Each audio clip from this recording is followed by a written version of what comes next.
Thank you very much.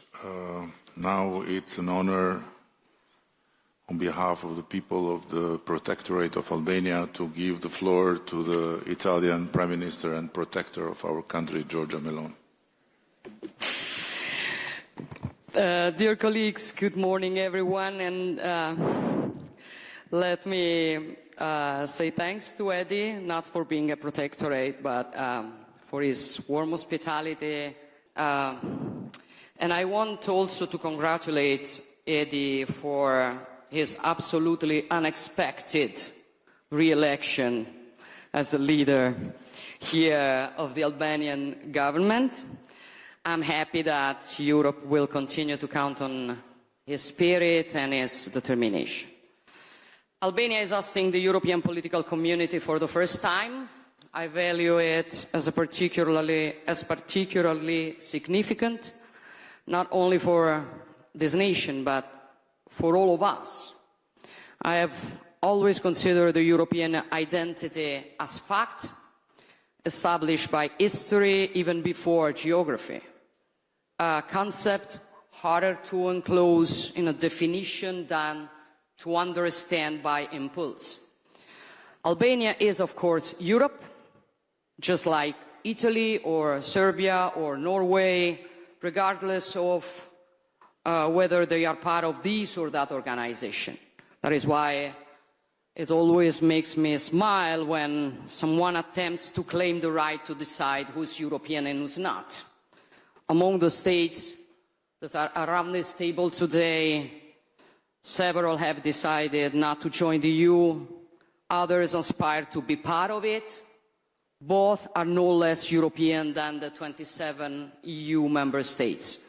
Also, for this reason, being here today means taking a step forward in the historic process of reunifying Europe, because if we really want to build a new Europe in a new world, we cannot imagine doing so without the Western Balkans, without their peoples, without their identities and historical backgrounds.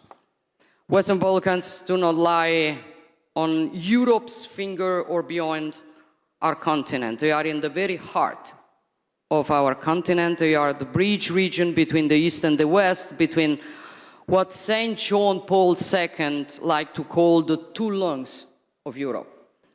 For this reason, Italy is committed in Brussels to asserting a strategic approach to the Western Balkans to take into due account, despite the complex challenges posed by the region, the need to provide these countries with a clear EU integration perspective.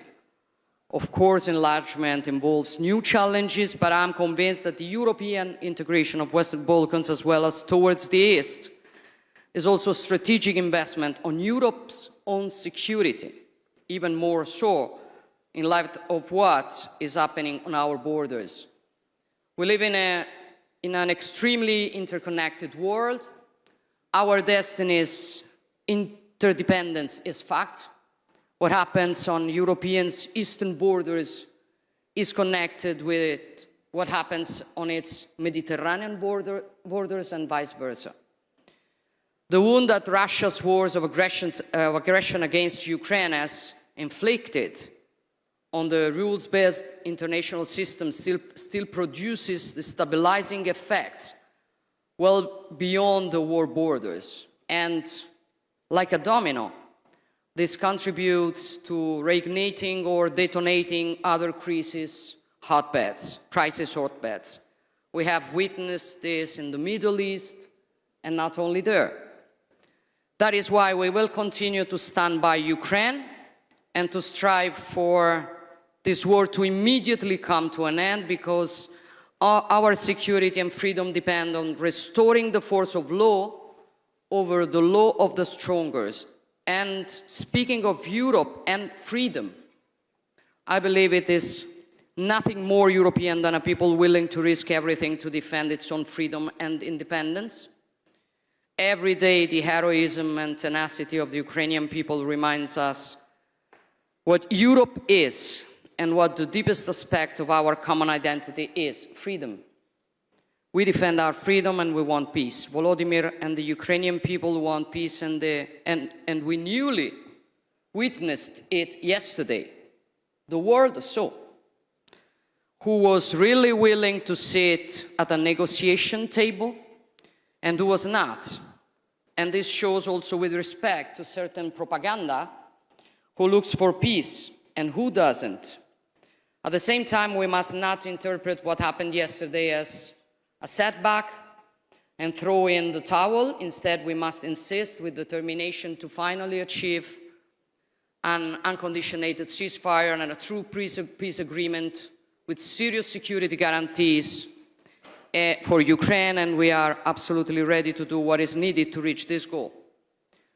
However, colleagues, I do agree with many things that Eddie said in his speech, but building a new Europe in a new world, as advocated by this session, means, in my opinion, before talking about what we have to do, starting from our very foundations and reflecting mainly on who we are. None of us is interested in strengthening any form of union amongst European states, if not for protecting what we are and what we want to continue to be in the coming decades and centuries in such a fast-changing world. Because if Europe sometimes proves unable to face the great challenges, it is no one else's fault. It is our responsibility. And it is up to us to choose whether to go along a decline or instead fight it. And if we decide to fight it, first of all, we need to regain awareness, which is mainly awareness of who we are, what the European civilization is, of the great achievements it has accomplished across the history of humankind. A synthesis of values resulting from the encounter between Greek philosophy, Roman law, Christian humanism, a synthesis of values that allowed European civilization to conceive a world in which the person is central, life is sacred, and human beings are free and equal. A civilization that respects the identities of the others without denying its own, and that builds peace where instead others see destruction. We are this. We are this before everything. And I think we have, first of all, to remember it every day if we want to build a Europe up to the role received from history. Thank you.